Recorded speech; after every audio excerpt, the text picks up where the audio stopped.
बिस्मिल्लाहिर्रहमानिर्रहीम। आज हमने थ्योरी ऑफ रिलेटिविटी को डिस्कस करना है। ये थ्योरी ऑफ रिलेटिविटी हमारे पास होती क्या है।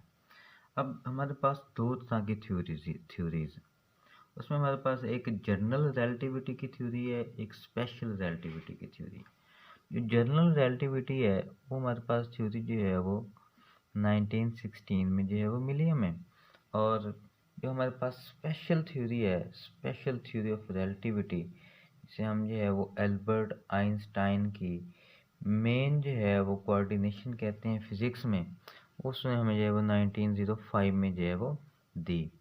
अब जो हमने पढ़नी है स्पेशल थ्योरी ऑफ रिलेटिविटी, और जो स्पेशल थ्योरी ऑफ रिलेटिविटी है हमारे पास, उसके दो मेन पास्टुलेट्स हैं। अब अक्सर बच्चे ना ये जो है वो इसे मुश्किल समझते हैं। वो अब ये मैं इस तरह से आपको करवाऊंगा कि आपको ये बहुत ही ईजी लगेगी। अच्छा, स्पेशल थ्योरी ऑफ रिलेटिविटी हम के हमारे पास दो पास्टुलेट्स हैं जी मेन। वो कौन कौन से हैं? पहला पास्टुलेट्स है वो कहता है the laws of physics are same in all inertial frames of reference. First postulate of theory of relativity है हमारे पास कि लॉज ऑफ फिजिक्स जो है ना वो तमाम इनर्शियल फ्रेम्स ऑफ रेफरेंस में सेम रहते हैं, वो चेंज नहीं करते। या हम कहते हैं कि लॉज ऑफ फिजिक्स जो है ना वो वैलिड रहते हैं all inertial frames of reference में। और जब हम बात करते हैं सेकंड पास्टुलेट्स की, सेकंड पास्टुलेट है हमारे पास कि स्पीड ऑफ लाइट जो है ना वो हमारे पास सेम रहती है तमाम इनर्शियल फ्रेम्स ऑफ रेफरेंस में किसी भी स्पेस के अंदर। तो हमारे पास स्पीड ऑफ लाइट की एक कांस्टेंट वैल्यू है, जिसे हम जो है वो क्या लिखते हैं जी 3.8 इंटू 10⁻8 मीटर पर सेकेंड। ये कहता है कांस्टेंट रहती है हर एक इंसान के लिए, हर एक जो है वो ऑब्जर्वर के लिए। अगर कोई ऑब्जर्वर रेस्ट की हालत में है, रुका हुआ है, तब भी उसके लिए स्पीड ऑफ लाइट सेम है।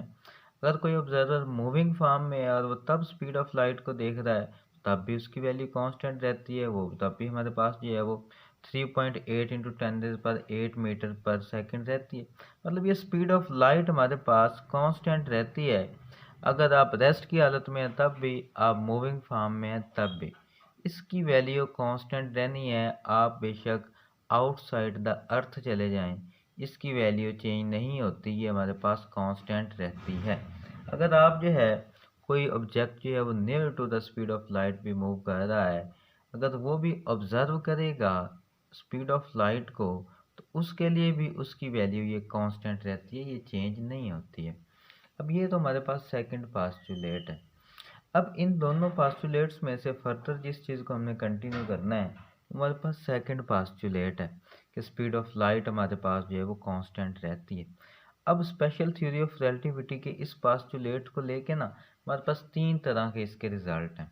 इसमें एक हमारे पास ये भी टाइम डायलेशन है, is about time when anything is moving near to the speed of light or with very high speed, then how it impacts the time of the observer in motion। और उसके बाद second जो हमारे पास इसका results में से है वो है हमारे पास लेंथ कॉन्ट्रैक्शन, कि उसकी लेंथ पे क्या इम्पैक्ट होता है जब हमारे पास कोई भी ऑब्जेक्ट जो है उस near to the speed of light move कर रहा हो। थर्ड हमारे पास है मैस वेरिएशन, कि उसके मैस में जो है वो कैसे वेरिएशंस आती हैं जब हमारा ऑब्जेक्ट जो है वो near to the speed of light से मूव कर रहा हो, तो उसे हम जो है वो मैस वेरिएशन का नाम देते हैं। अब इसमें हमारे पास जो है वो ये तीन चीज़ें हमने बारी बारी डिस्कस करनी है। हम आपके बिल्कुल इंटर के सिलेबस के मुताबिक लेके चलते हैं। आपने इसमें दो पास्टुलेट्स करने हैं इसके, और उसके बाद इनके रिजल्ट्स डिस्कस करने हैं। इनके रिजल्ट्स क्या है हमारे पास? अब सबसे पहला हमारे पास इसका रिजल्ट क्या है जी, कि हमारे पास टाइम डायलेशन आ रहा होता है। अब टाइम डायलेशन कैसे आता है? अब टाइम डायलेट होता क्यों, सबसे पहले ये देख लेते हैं, या इसको डिफाइन कर लेते हैं। हमारे पास एक होता है इसमें प्रॉपर टाइम, और एक होता है जी डायलेटेड टाइम। तो ये दो तरह के हमारे पास टाइम होते हैं जी, एक होता है प्रॉपर टाइम और एक होता है डायलेटेड टाइम।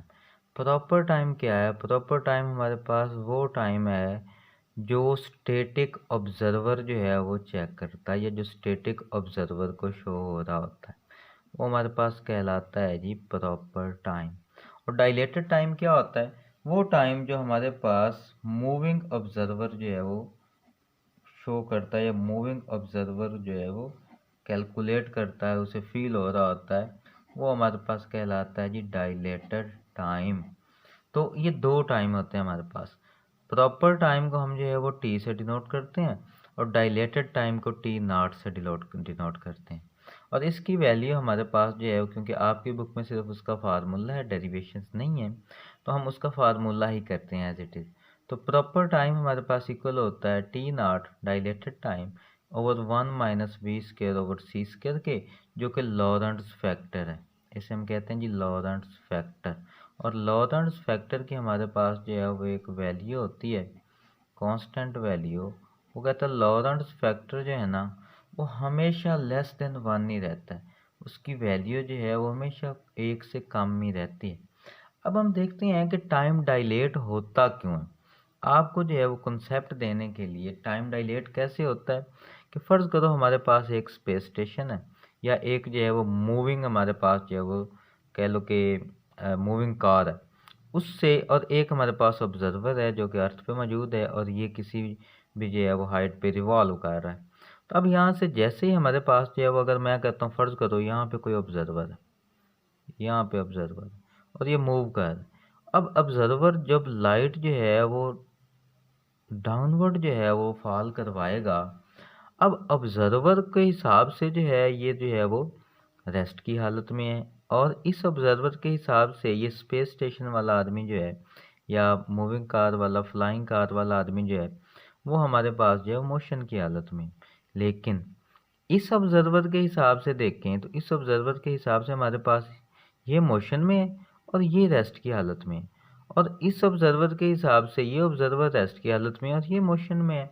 अच्छा, अब जब ये लाइट फॉल करवाता है ना सिंपली इस वे में, तब तो इस ऑब्जर्वर को लगता है कि लाइट यहाँ आई, और दोबारा जो है वो लाइट यहाँ वापस चलेगी, कि अगर किसी लेज़र के साथ ये लाइट फॉल करवा रहा है।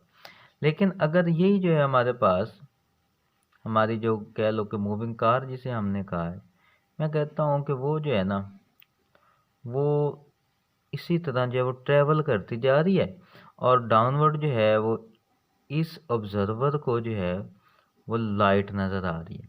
अब जब लाइट यहाँ से चली, ये तो मूव कर रहा है, तो इस ऑब्जर्वर को लगेगा कि लाइट जो है वो कुछ इस तरह जो है वो ट्रैवल करती हुई दोबारा जो है वो स्पेस स्टेशन या मूविंग कार, फ्लाइंग कार जब यहाँ पहुँचेगी, तो यहाँ पर जो इसका टाइम यहाँ से यहाँ तक लग रहा होगा ना, उसे लगेगा कि इसे ये ज़्यादा टाइम फील हो रहा है, उसे लगेगा कि ये टाइम जो है वो ज़्यादा लगता है।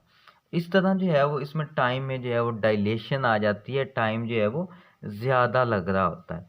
तो ये एक तरह से कॉन्सेप्ट है आपको समझने के लिए कि टाइम डायलेशन होता कैसे। जब कोई चीज़ मूविंग फॉर्म में हो ना, मूविंग ऑब्जर्वर देख रहा हो, तो मूविंग ऑब्जर्वर के हिसाब से टाइम डायलेट हो रहा होता है, टाइम ज़्यादा लग रहा होता है चीज़ों को अक्कर होने में। लेकिन स्टैटिक ऑब्जर्वर के हिसाब से टाइम जो है वो उतना ही रह रहा होता है, वो जो है वो इंक्रीज नहीं हो रहा होता। ठीक है जी, ये टाइम डायलेट नहीं हो रहा होता। उसकी वैल्यू हमारे पास ये है जी टी नॉट और 1 - v² / c²। अच्छा, तो अब ये जो टाइम का प्रोसेस है ना सारा, जो टाइम डायलेशन हो रही होती है, ये बायोलॉजिकल क्लॉक्स में भी हो रही होती है, मतलब आपके एजिंग प्रोसेस में भी हो सकती है, आपके मूविंग क्लॉक्स में भी होती है। अगर कोई मूविंग क्लॉक हो ना हमारे पास, कोई क्लॉक सिंपल मूव कर रहा हो, तो तब उसकी जो टिक टिक है वो भी जो है वो स्लो डाउन हो जाती है। अक्सर आपने देखा होगा कि अगर आप जो है वो, आपके पास वॉच है ना, अगर आप जो है वो उसकी रेस्ट की हालत में जो है वो उसकी टिक टिक सुने, तो आपको जो है वो टिक टिक टिक टिक बहुत जल्दी होती हुई नज़र आ रही होगी। लेकिन अगर उसी आप स्पीड के साथ मूव करवाने लग जाए, स्पीड के साथ, तब आपको लगता है कि ये स्लो हो गई है, तब टिक टिक टिक इस तरह स्लो स्लो होने लगी थी। तो वो टाइम डायलेट हो रहा होता है, बिल्कुल इसी कॉन्सेप्ट के अब मुताबिक। तो तब कहता है बायोलॉजिकल क्लॉक्स भी जो है वो इसी तरह जो है वो डायलेट होते हैं। बायोलॉजिकल क्लॉक्स क्या है कि आपका एजिंग जो प्रोसेस है ना वो भी डायलेट हो जाता है, कि अगर हमारे पास कोई ऑब्जेक्ट जो है वो मूव कर रहा हो वेरी हाई स्पीड के साथ, तो उसका जो एजिंग प्रोसेस है ना सारा, वो भी हमारे पास स्लो हो जाता है। इसीलिए कहते हैं कि जब वो दोबारा वापस आए, कोई स्पीड ऑफ लाइट से मूव करता रहे और दोबारा अर्थ पे लैंड करे, तो अर्थ पे उसे जो है वो सारे लोग जो है वो बूढ़े होते हुए नजर आएंगे, लेकिन वो अभी तक यंग होगा। वो इसीलिए कि उसका जो टाइम होता है ना वो स्लो गुजर रहा होता है, उसका एजिंग प्रोसेस, एजिंग क्लॉक भी स्लो हो जाता है। अच्छा, अब ये जो एजिंग प्रोसेस है, ये हमारे पास टाइम डायलेशन है ना जितना भी, ये एक्चुअल में हो रहा होता है। ये नहीं है कि सिर्फ हमें लग रहा हो कि हमारे पास जो है वो टाइम स्लो डाउन हो गया या टाइम डायलेट हो रहा है, ये एक्चुअल में टाइम डायलेट हो रहा होता है। और ये अपेरेंट नहीं होता, मतलब हमें ये सिर्फ नहीं है कि हमें फील हो रहा हो डायलेट हो रहा हो, टाइम में एक्चुअल डायलेशन आ रही होती है। टाइम हमें ये फील नहीं होता कि टाइम स्लोली पास कर रहा है, वो रियल में भी टाइम जो है वो स्लोली पास कर रहा होता है उस सब्जेक्ट के लिए। इसीलिए उसके बायोलॉजिकल क्लॉक्स भी जो है वो उनमें भी टाइम डायलेशन आता है। अच्छा, उसके बाद है कि अगर जो है वो हमारे पास हमारा ऑब्जेक्ट जो है वो स्पीड ऑफ लाइट से मूव करने लग जाए, हमारी वेलोसिटी ऑफ द ऑब्जेक्ट जो है वो स्पीड ऑफ लाइट के इक्वल हो जाए, तो तब क्या होगा? अगर ये दोनों हमारे पास इक्वल हो जाए, वेलोसिटी और जो है स्पीड ऑफ लाइट, ये इक्वल हो जाए, तो ये हमारे पास कैंसिल आउट हो जाएगा, तो 1 बच जाएगा, 1 माइनस 1 हो जाएगा 0, तो हमारे पास आ जाएगा T0/0। तो आपको पता है समथिंग ओवर 0 क्या होता है? इन्फिनिटी। तब हमारे पास जो टाइम है वो इन्फिनिटी हो जाता है। तब हमारे पास हमारा टाइम जो है, आप ये कह लो कि टाइम बिल्कुल नहीं गुजर रहा होता, या आप कह लो कि वो इन्फिनिटी तक पहुंच जाता है। तो ये हमारे पास टाइम डायलेशन है। उसके बाद हमारे पास सेकंड कॉन्सेप्ट है जी, लेंथ कॉन्ट्रैक्शन का। लेंथ कॉन्ट्रैक्शन क्या है? कहता है हमारे पास जब कोई ऑब्जेक्ट जो है ना मूव कर रहा हो विद वेरी हाई स्पीड, तब उसकी लेंथ में भी कॉन्ट्रैक्शन आ जाती है, उसकी लेंथ भी कॉन्ट्रैक्ट हो रही होती है। वो कैसे, वो देखते हैं। अब पहले तो ये देख लो प्रॉपर लेंथ क्या है और कॉन्ट्रैक्टेड लेंथ क्या है। हमने जैसे पीछे का, प्रॉपर लेंथ हमारे पास होगी स्टैटिक ऑब्जर्वर की लेंथ, और कॉन्ट्रैक्टेड लेंथ हमारे पास होगी मूविंग ऑब्जर्वर की लेंथ। तो आदमी मूव कर रहा है, जो उसकी लेंथ, उसने लेंथ ऑब्जर्व की होगी। अच्छा, अब ये हमारे पास, उसके बाद हमारे पास है जी लेंथ कॉन्ट्रैक्शन। लेंथ कॉन्ट्रैक्शन क्या होती है? जब भी कोई ऑब्जेक्ट हमारे पास वेरी हाई स्पीड के साथ मूव कर रहा हो, speed near to speed of light हो, तब उसकी लेंथ में कॉन्ट्रैक्शन जो है वो कैसे आती है, वो देखते हैं। अच्छा, प्रॉपर लेंथ हमारे पास जो स्टैटिक ऑब्जर्वर जो है वो मेजर करे, वो प्रॉपर लेंथ है, और जो मूविंग ऑब्जर्वर मेजर करे वो हमारे पास कॉन्ट्रैक्टेड लेंथ कहलाती है। अब जो है वो आइंस्टाइन ने जो है वो इसका कॉन्सेप्ट हमें कैसे दिया, उसने हमें बताया कि अगर हमारे पास फ़र्ज़ करो कोई भी हमारे पास ऑब्जेक्ट जो है वो मूविंग फॉर्म में, जैसे कि हम यहाँ पे ले लेते हैं कि फ़र्ज़ करो हमारे पास स्पेस शिप ही है, या हमारे पास जो है एक फ्लाइंग कार है, एक फ्लाइंग कार है, वो जो है वो मूव कर रही है इस डायरेक्शन में, फॉरवर्ड डायरेक्शन में, और यहाँ पे एक और हमारे पास जो है वो फ्लाइंग कार है, वो भी मूव कर रही है फॉरवर्ड डायरेक्शन में, तो यहाँ पे एक और जो है वो फ्लाइंग कार ले लो, वो भी हमारे पास मूव कर रही है। अब कहते हैं जो इस फ्लाइंग कार में हमारे पास जो है वो कोई ऑब्जर्वर है ना, वो क्या करे, वो इन दोनों ऑब्जर्वर्स को ना, जो हमारे पास इन दोनों फ्लाइंग कार्स में मौजूद हैं, इनको जो है वो लाइट पास करे, क्योंकि अब ये दोनों मूव कर रही, यहाँ से लाइट इसे भी ट्रांसफ़र करे और लाइट इससे भी जो है वो फेंके एट द सेम टाइम। तो लाइट किसे जो है वो पहले पहुँचेगी? जाहिर सी बात है, अब ये भी ट्रैवल कर रहा है, ये भी ट्रैवल कर रहा है। अब ये जो है, जब हमारे पास लाइट भी इसके डायरेक्शन में आ रही है, इस डायरेक्शन में, और ये भी लाइट के डायरेक्शन में ट्रैवल करता हुआ आ रहा है, फर्ज करो ये ऑब्जर्वर, ये भी इसकी डायरेक्शन में, तो इससे जो लाइट को कम फासला जो है वो जो है वो कवर करना पड़ेगा, और ये भी इधर से आता है तो इसे लाइट जल्दी मिल जाएगी, और ये भी फॉरवर्ड जा रहा है और लाइट भी इसके पीछे जो है वो फॉरवर्ड ही जा रही है। तो इसको यहाँ तक पहुँचने में, लाइट को यहाँ तक पहुँचने में ज़्यादा देर लगेगी बनिस्बत इसके। तो हम कहते हैं कि यहाँ पे जो है वो लेंथ जो है ना इसकी, वो कॉन्ट्रैक्ट हो गई, वो लेंथ में कॉन्ट्रैक्शन आ गई। ये बिल्कुल ऐसे ही है जैसा कि अगर हम एक बॉल को जो है वो फेंके ना near to the speed of light, फर्ज करो ये हमारे पास कोई एक क्रिकेट बॉल है, इसको हम near to the speed of light move करवाएं, तो क्या होगा? जैसे जैसे हम इसकी स्पीड जो है वो बढ़ाते जाएंगे ना, तो इसकी लेंथ जो है वो कंट्रैक्ट होती हुई नज़र आएगी। और किसको नज़र आएगी? अगर एक ऑब्जर्वर जो है वो इसके यहाँ परपेंडिकुलर वे में खड़ा हुआ इसे देख रहा है, तो उस ऑब्जर्वर के लिए लेंथ जो है वो सेम रहेगी, उसके लिए लेंथ चेंज नहीं होगी। लेकिन अगर वही observer along the direction of motion खड़ा हो, वही observer along the direction of motion हो, तो उसके लिए लेंथ जो है वो कॉन्ट्रैक्ट हो जाती है। उसे लगता है कि वो लेंथ जो है वो कॉन्ट्रैक्टेड है, और ये सिर्फ फील होता है, ये एक्चुअल में नहीं हो रही होती। अब ये बिल्कुल ऐसे ही है जैसा कि आप क्रिकेट बॉल फेंकें और उसको जो है उसके परपेंडिकुलर वे में खड़े होकर देखेंगे, तो वो बिल्कुल उसका सेम हमारे पास जो है साइज हमें नजर आएगा। फर्ज करो एक रॉड है, ये रॉड है, ये मूविंग रॉड है। अगर इसके परपेंडिकुलर में खड़े होकर हम देखेंगे ना यहाँ पे, तो उससे तब हमारे पास उसकी लेंथ हमें इतनी नजर आएगी। लेकिन अगर इस साइड पे हम इस ऑब्जर्वर के लिए ये देखेंगे तो ये मूव कर रहा है इस डायरेक्शन में, तो इस डायरेक्शन में इसकी लेंथ जो है वो कॉन्ट्रैक्ट होती नजर आती है, कि वो कम हो जाती है पहले से। तो इसलिए हम कहते हैं कि जो ये कॉन्ट्रैक्शन होती है ना, length contraction, when objects are moving with speed of light or with very high speed, speed of light पे तो वो जीरो हो जाएगी, विद वेरी हाई स्पीड, तब हमारे पास जो लेंथ कॉन्ट्रैक्शन हो रही होती है वो along the motion of body हो रही होती है। और तो उसकी वैल्यू क्या होती है हमारे पास आइंस्टाइन की इक्वेशन से, हमारे पास होती है जी L is equal to L naught into 1 - v² / c² under root. ये हमारे पास लॉरेंट्ज फैक्टर, ये आपको पता है, ये हमेशा लेस देन 1 रहता है। अच्छा, अब कहता है अगर हमारे पास ये स्पीड जो है वो स्पीड ऑफ लाइट को पहुंच जाए, ऑब्जेक्ट की जो स्पीड है, वेलोसिटी है v, वो स्पीड ऑफ लाइट से मूव करने लग जाए ऑब्जेक्ट, जब कोई ऑब्जेक्ट स्पीड ऑफ लाइट से मूव करने लग जाएगा ना, तब उसकी लेंथ जो है वो जीरो हो जाती है। तब उसकी जो ओरिजिनल लेंथ होती है वो ज़ीरो हो जाती है।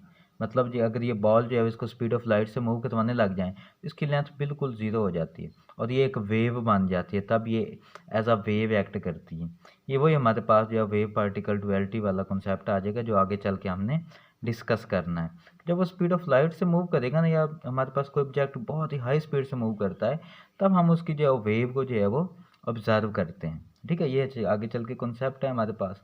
तो ये है हमारे पास लेंथ कॉन्ट्रैक्शन, लेंथ कॉन्ट्रैक्ट कैसे होती है, इसमें भी आपने सिर्फ ये चीज़ें करनी है जो गिवन है हमारे पास इस जो है वो डेफिनेशन में। उसके बाद हमारे पास जो इसी टॉपिक का जो है वो लास्ट हमारे पास आर्टिकल है, वो कहता है मैस वेरिएशन। मैस में वेरिएशन कैसे आती है।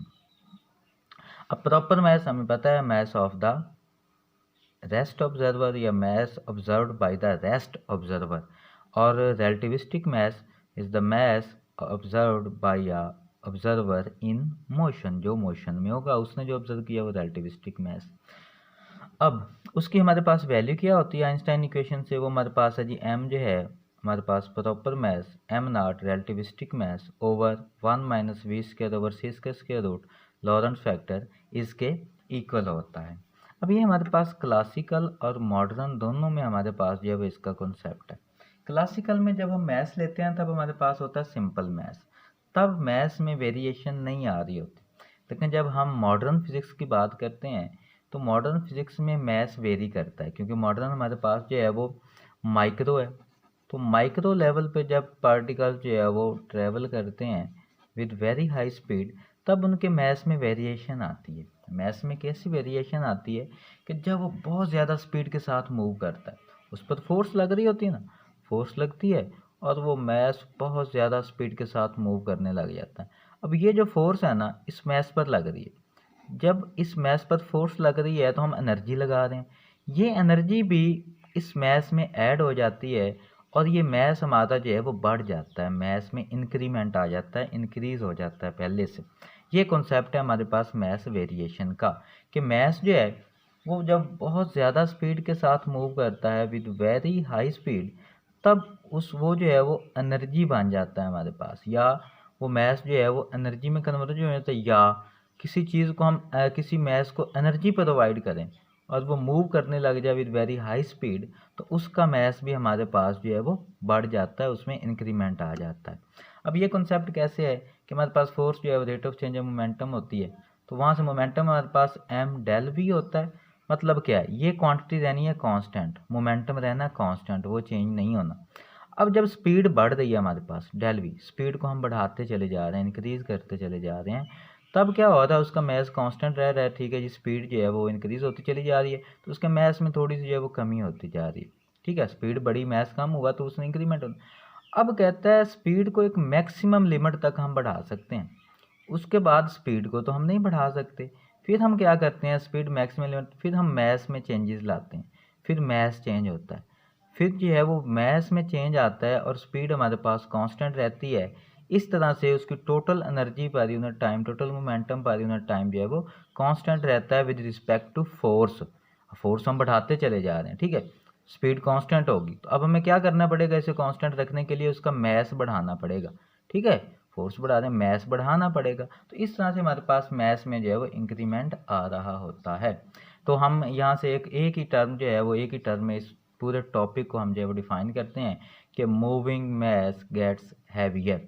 जो मैस मूव कर रहा हो वो हमारे पास जो है वो वजनी हो जाता है, वो हमारे पास उसका मैस जो है वो बढ़ जाता है। इसका मतलब ये हुआ कि अगर मोटा बंदा कोई हमारे पास जो है वो भागने लग जाए या मूव करने लग जाए तो उसका मैस पहले से और ज़्यादा बढ़ जाएगा, ठीक है, जो कि हमारे पास एक्चुअल लाइफ की एग्जांपल के बिल्कुल अपोजिट है, ठीक है जी। हमारी आम लाइफ में मोटा बंदा भागने लग जाए तो उसका मैस जो है वो कम होने लग जाता है, लेकिन रिलेटिव मोशन में उसका मैस जो है पहले से बढ़ जाएगा। अच्छा, उसके बाद हमारे पास अगर कहता है हमारे पास speed of the object speed of light को अप्रोच करके, मतलब ये वी जो है ये भी सी स्पीड ऑफ लाइट बन जाए, तब हमारे पास मैस एम जो है वो इन्फिनिटी को अप्रोच कर रहा होता है। ये पहले भी हमने किया कि यहाँ पे अगर हम जो है वो सी पुट कर दें, सी ओवर सी स्क्वायर, ये हमारे पास 1 हो जाएगा, तो हमारे पास 1 माइनस 1 जो है वो 0, तो ये पूरी टर्म हमारे पास 0 हो जाएगी। तो एम नॉट ओवर 0 करें, समथिंग ओवर 0 वो होता है इन्फिनिटी। तब कहता है हमारे पास जो मैस होगा ना वो अप्रोच कर रहा होगा जी इन्फिनिटी को when our object is moving with the speed of light. तब हम कहते हैं कि मैस इन्फिनिटी हो जाता है, जो कि पॉसिबल नहीं है, इट इज़ नॉट पॉसिबल, जो कि पॉसिबल नहीं है। इसलिए हम कहते हैं कि कोई भी मैस कोई भी ऑब्जेक्ट स्पीड ऑफ लाइट से मूव नहीं कर सकता, क्योंकि मैस तो इन्फिनिटी हो ही नहीं सकता, इतना ज़्यादा मैस जब नहीं हो सकता। किसी भी चीज़ का मैस है उसकी एक वैल्यू है, इन्फिनिटी नहीं है वो, उसकी कोई ना कोई एक वैल्यू है। इसलिए हम कहते हैं कि कोई भी चीज़ जो है हमारे पास स्पीड ऑफ लाइट से मूव नहीं कर सकती या नहीं करती। इसीलिए क्योंकि कोई भी मैस हमारे पास स्पीड ऑफ लाइट से मूव क्यों नहीं करता, क्योंकि तब उसकी वैल्यू जो इन्फिनिटी हो जाती है, जो कि पॉसिबल नहीं है। इसलिए हम कहते हैं कि तब हमारे पास ये मैस जो है वो स्पीड ऑफ लाइट से मूव नहीं कर सकता। अच्छा जी उसके बाद है मैस एनर्जी रिलेशन। इसमें हमारे पास है कि हमारे पास मैस एनर्जी रिलेशन अगर हम किसी भी मूविंग ऑब्जेक्ट का ले लें तो वो E equal to M C square होता है। अगर रेस्ट मैस एनर्जी हम फाइंड आउट करना चाहें तो वो हमारे पास ई नॉट नॉट जो है वो रेस्ट को शो कर रहा है, तो एम नॉट रेस्ट मैस को C square, E naught equal to M naught C square. अब ये जो है इसमें काइनेटिक एनर्जी का चेंज है, ये मूविंग है, ये रेस्ट की हालत में।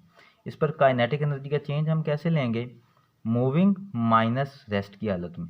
जो मूविंग फॉर्म में उसकी एनर्जी है उसमें से रेस्ट की हालत में एनर्जी फॉर्म माइनस कर दें तो उसकी काइनेटिक एनर्जी है जो उसमें उस टाइम एनर्जी होगी वो आ जाएगी। तो हम इसे काइनेटिक एनर्जी को चेंज इन एनर्जी ही कह लेते हैं।